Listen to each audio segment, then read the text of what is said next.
guest is on today, man. It's been it's only been a few weeks, but he decided he wanted to come back on here, and I'm very honored that he did.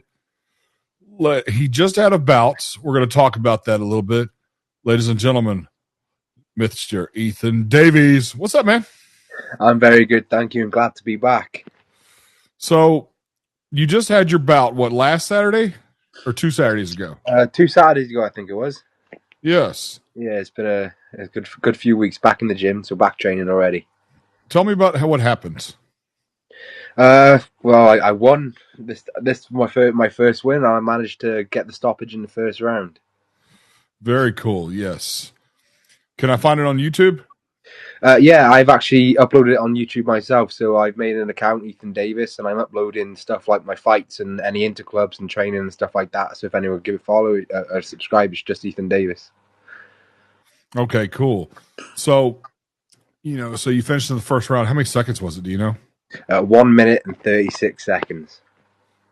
You just kind of unloaded on. So you basically just unloaded on the guy, and the referee stopped it.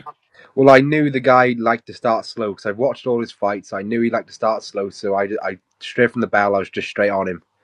I knocked him down once, and he got up, but I could tell he didn't want to. Then carried on going and managed to get the stoppage. I remember 20 years ago, BJ Penn said, "Be first." That was what BJ. So I get it. So I mean, congratulations on that. I'm glad you came back here, and you said you got one coming up in August, correct? Yeah, August 2nd. It's on the same promotions, and it'll be on Millions yet again because why not? It's one of the best streaming platforms, and so it's against a bit of a tougher opponent this time. But my mate fought him not on the same show I fought on last. My mate beat him. It was a close fight, and they offered him. Well, they offered him me, should I say? Yeah. And, then we agreed. We got it sorted, and now we're set to fight August 2nd. How many bouts have you had now? This will be my 8th fight. And you said, I know we were talking, and you're still planning on going pro here, correct? Well, I think that's, like I said before, it's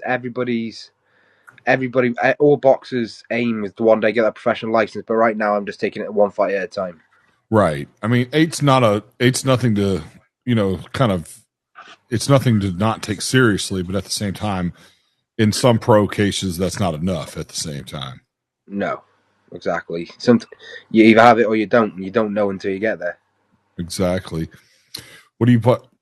So what is this? What do you think about your opponent? Like, as far as, do you think he'll be watching this? Yeah, cause he's his fights on Millions as well. So we're both athletes on the account. So I'd like to think he's trying to do as much research as he can. Okay, well then we'll talk about this without trying to reveal strategies too much or anything like that. But you think? Oh gosh, see, I'm kind of drawing a blank now because I don't want to reveal your, I don't want to reveal your strategy. But he's going to do research on you. He'll even look at this video of us talking and stuff like that. So exactly. So I can't say too much, but yeah, exactly. But what do you plan? So, I mean, are you going to be starting a camp again? Or are you just kind of staying in shape and then going to start a camp, or how's that going to work? Well, I didn't really come out of camp. So I've had my fight. I had 4 days rest and I was straight back into training camp. So you take every fight seriously. You don't just tick over if you know you've got a fight coming up, because otherwise you're underestimating anybody. So it's straight back into camp. I had an interclub yesterday against a really tough opponent from Ross-on-Sea, about an hour away from me. I did well against him.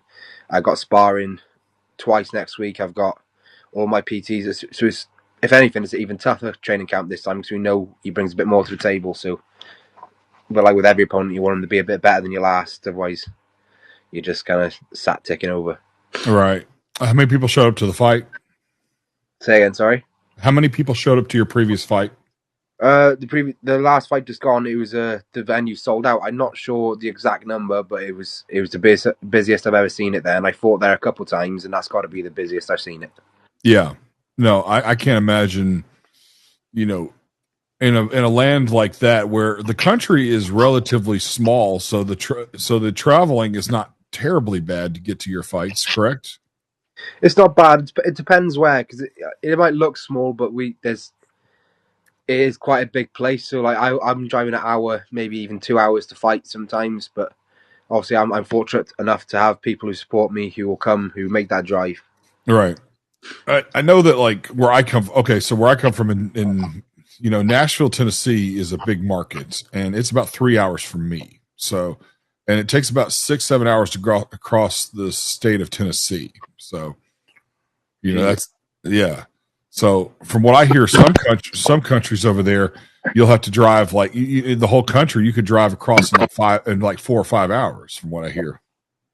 I don't think that's the case here because I know just to get to Scotland itself from where I live is about 5 or 6 hours, and that's not even the most of the country. So it can be anywhere depending on the roads are a bit weird here. You got the amount of hours, you've got all this, so it I can be. know it.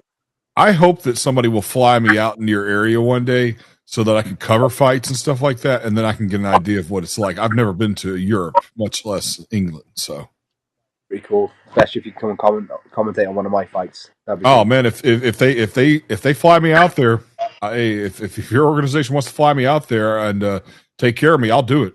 I promise you, in a heartbeat. I'll have to talk to the promoter what he can do. Yeah, you have to tell him if he wants to fly. Yeah, I'll be glad to do it, man. He'll fly me out and give me enough time to get a passport and stuff like that. I'll do it. You have my word about that one. Thank you. Absolutely. And I haven't commentated I do media and stuff like that, but I haven't commentated in a few years, so it'd be definitely a refresher. Yeah, it's like I said, there's a bit of a fighter's place if you want to put it that. If you're not fighting in a ring, you end up fighting somewhere. So Yeah, exactly. What do you? So how many bouts were on that fight that you just had? I believe there was about 25 fights, and I think there was 5 title fights, and I think there was 3 professional fights as well. Good Lord, I think we did talk about that, man. How long was the event? Well, it didn't start till 7 o'clock at night, so it must have been good. I was on fight 13, so after my fight, I pretty much went straight. I had to make the drive home because it was gone 11 o'clock at night. But I think it was on until about 1 a.m. Okay, I will commentate the event, but man, good night. I don't know if I can do that many hours. Who knows? I'd have to be like, look, you can get about maybe 3 hours out of me, maybe maybe 3 hours out of me. I don't know. We'll see. Depends on how much they paid me. I just don't have that kind of energy. No, I don't think even the fighters are getting there like bloody hell, I'm fighting till I'm already tired. I found that I fought like 12 o'clock at night before now. You're in the venue for about 6 hours and you're just drained. Yeah, no, I get it, and it's bad enough that you got to wait, and then you got to have the energy to fight. Yeah, the longer you wait, the more the nervous energy, or the more you sat around, the more you get lethargic. You're like, oh, should I even do it? Should I not? And that's why you get so many pullouts last minute. I will say this: that's why cardio comes into play because part of cardio is not just what happens in the fight, but like what you can do after. Well, yeah, exactly. If you like, for me, I because obviously the fight wasn't the full distance, but still, I was out. I was puffed. I was a bit. Oh, the adrenaline just dumps and everything goes, and you just feel like, buddy, I just want to get home now. Oh yeah, no, I mean, and I get it. I mean, it's not like you're sleeping in your car there or something like that. No, like I actually drove my coaches up there because I thought I don't want to sit in the back of the car thinking. I'd rather be driving, focusing on something else. And by the time I get there, it's almost time to fight. That's my trick. Yeah. How many guys from your camp came? All my campmates, all my training pals, they were all there. All of them. I got a nice photo with them all, which is that Facebook and my Instagram. If anyone have a look, it's a picture of all of us, which is really nice. Yeah, let me look that up real quick while we're talking because I'm just curious because a lot of these camps, most people will have like maybe 6 people at a camp at most, but you probably had how many you think? So I had Chad, Kyan, Joel, Lewis, and I had about 6 people, not including my coaches. Okay. And you know what? As I'm scrolling down here, I'm watching your fight where you're unloading and the fight finished. Okay, so he collapsed. Didn't look like he was done. It doesn't look like he was necessarily okay. He stood up again. Okay, so I'm watching it. He's standing up. He's walking. He's walking towards another corner or the center. Is that when he was standing up when the referee called the fight? Didn't he? No, so yeah, one he got up from, he's walked to a different corner. He got up from that one, and then he put his gloves up and he tried walking me down. And then on my back foot, I landed a hook, and he went down. As soon as he hit the floor, the ref kind of went, "Nah, I've seen enough." Yeah. No, that's a smart ref. Yeah, You know, I mean, I know that if you were in the same situation, you'd probably be like, "No, I'm still ready to fight. I could do this." yeah, exactly. But the ref has a job to do. Got to get. Some of us got to go to work Monday. Some of us got families. So Yeah, exactly. I mean, what's the first thing the referee says whenever whenever you guys are talking in the middle? Protect yourself at all times. That's the first rule. exactly. Yeah, I've stopped myself. It's a very humbling experience, but you can't be mad at the ref as much as you want to tell the ref, "No, I can carry on." He's only got your best interest at heart. yeah, exactly. I mean, I remember when Herb Dean stopped the fight early with Ken Shamrock and Tito Ortiz back in 2006, their second bout.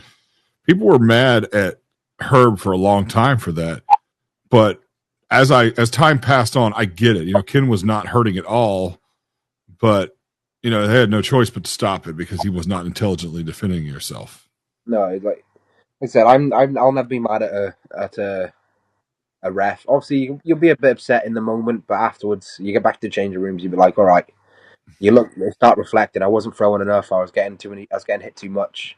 Like Yeah, the fight where the ref called it for me, I couldn't complain. I yeah, couldn't. I couldn't do it. I mean, I think that, and you're how old? 20? You're 22. Yeah. Yeah, I mean, at that age, I was playing. I wouldn't have been so calm like you are about it. I'd been like, "No, man, I'll go. No, hey, let it go. I ain't, my skull's not showing yet. I'm good." In the moment, you're thinking like that, and like there's videos on YouTube of it, and I say to the ref, "Oh, what are you doing? I'm fine."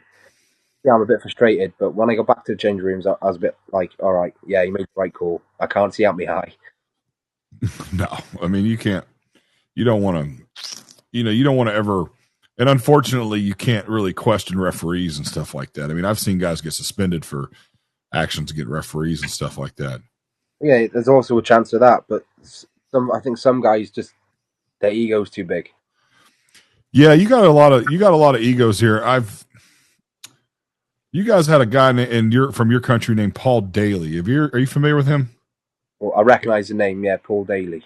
Yeah, now he hasn't fought in a while, but man, he just got frustrated with like I remember there was a fight between him and Josh Koscheck, and Koscheck faked getting hit with a knee on the ground, and he just after and it was wrong for Koscheck to do that, but then after the fight started, Daly took a cheap shot at Koscheck and popped him, and I've seen it and stuff like that out of frustration. Then I've also seen where Big Country Nelson won a fight. He was winning the fight, and he kicked the referee because the referee didn't stop it quick enough, and he was afraid he was going to hurt his opponent too bad. And I was like, man, you can't be you can't be touching these referees.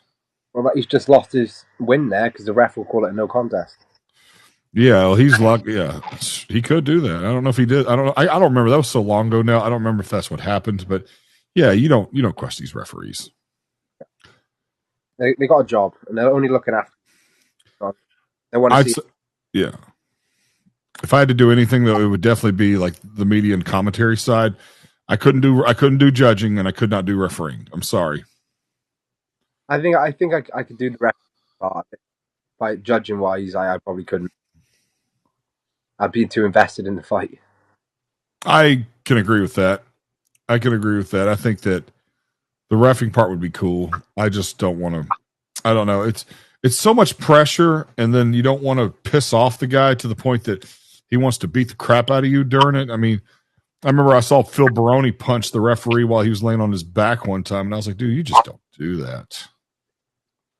No, it's like I said. There's some fighters out there if their egos get the better of them, and they throw more punches at the ref than their opponent. Right. And not just ego, but also like your hormones and testosterone. Well, yeah, there's that, but like I think all fighters they all have that testosterone. They all have those hormones and emotions. But boxing is a smart man's sport, not a tough man's. Thank you for saying that. Because I see these guys out here. That's the one thing I do love about boxing nowadays is that we're seeming to be going back to this thing about boxing as opposed to just being brawlers. And I'm not saying brawlers can't be smart, but at the same time, when you don't have that discipline to learn the boxing side of things, it says a lot about your character. It says that I'm just out there to hurt somebody rather than perform. Yeah, it's well, form and art, if you want to call it that. It's a people's sport. You're there to entertain people. It's just not one of the things where I'm trying to think how to analogy. The way I see it is that in boxing, a knockout is great. A TKO is great.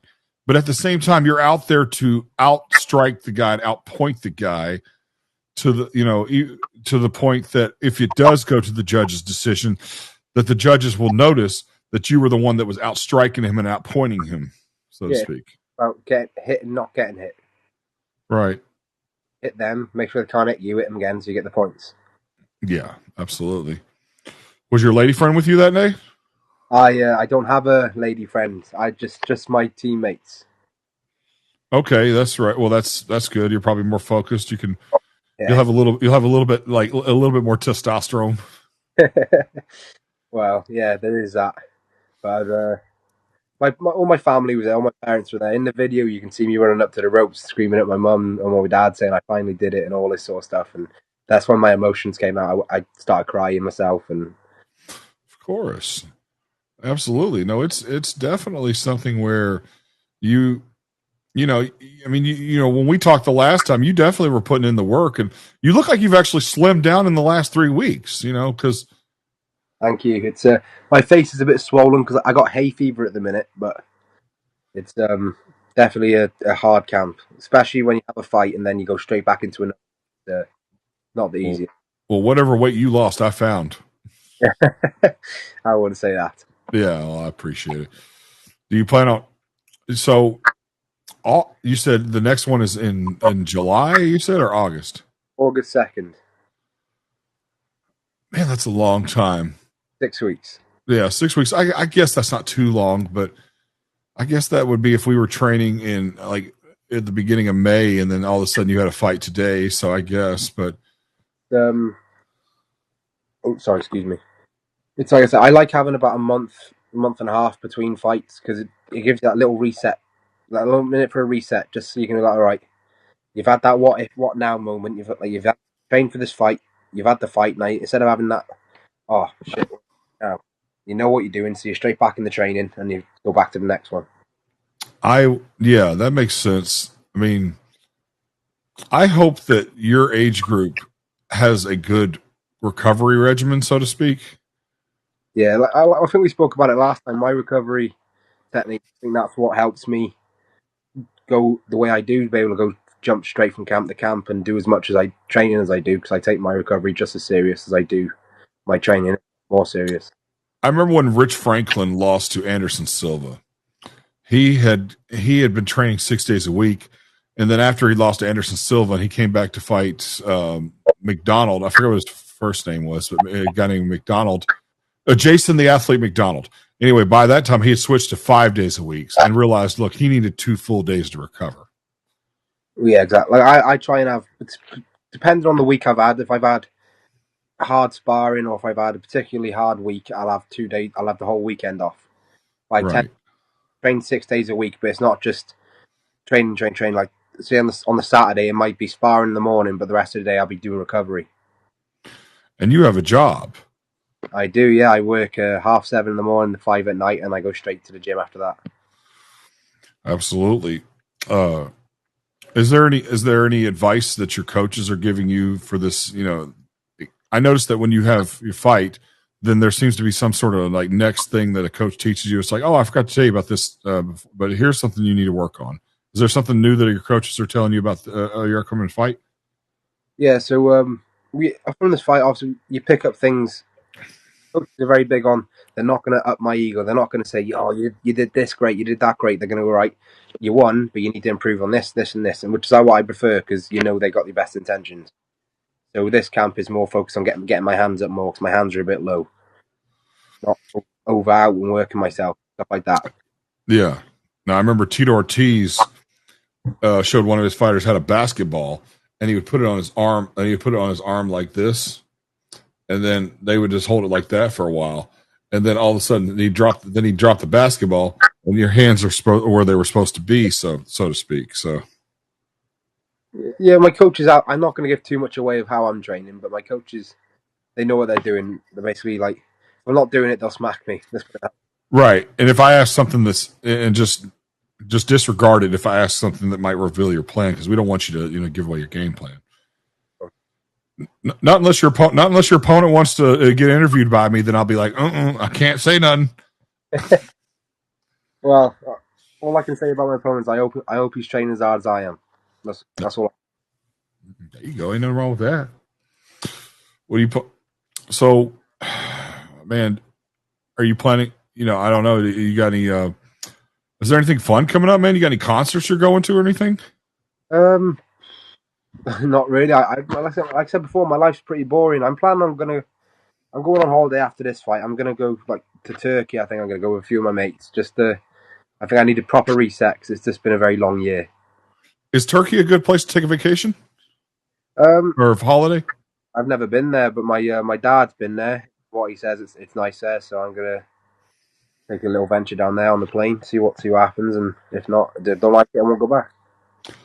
I get nervous every time I hear about that country because I thought about this movie with Brad Davis called The Midnight Express. Have you ever seen that movie? I watched it back and kind of guessed it went bad, did it? Yeah, it went bad. He was smuggling drugs out of the country and stuff like that, which I won't be doing that. I thought I know. One thing I was thinking about was obviously you don't need to be smuggling drugs out of the country, but one guy got like 30 years in prison for having one the size of a Snickers bar, and this guy had like 20 of them wrapped around his body. So no, I will not. The most I'll be bringing back is probably some souvenirs from my parents, like some fridge magnet. Yeah, and they got all these. Turkey has this reputation now for having like unorthodox surgeries and stuff like that too. Kind of like, do what? Like hair transplant and teeth. Yeah, I've heard. Yes. Funny enough, my mate, one of the guys I train with, he's just come back from Turkey. He's just got his hair transplant. I wonder how much that costs. I think he said it cost him just over $2,000. Dude, maybe I should go to Turkey. Well, maybe so do I. Yeah, I don't know. I have to go out there. I wonder if he was asleep while they were doing it, or if he was awake. Well, you're awake doing it, but they numb all your head. He said so. They put like a curtain over your head like that. He said so you can't see it. It feels weird. He said you just feel like someone's poking you in the head, but you can't feel any pain because they numb it. Yeah, maybe I should take a trip to Turkey and get that done one day. Well, I'm thinking about it, but it interfere with training too much, so I'd rather be bold. Yeah, well, you're a fighter. You can do that later. Yeah, when I retire.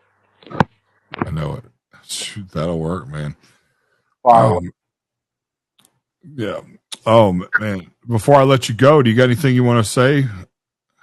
Well, if my opponent is watching this, like I said, I hope you're training just as hard as I am because this is probably the hardest I have trained, and I don't want you to take me. What can I say? I don't want you to underestimate me because we're there to put on a show. So let's put on a show. There you go.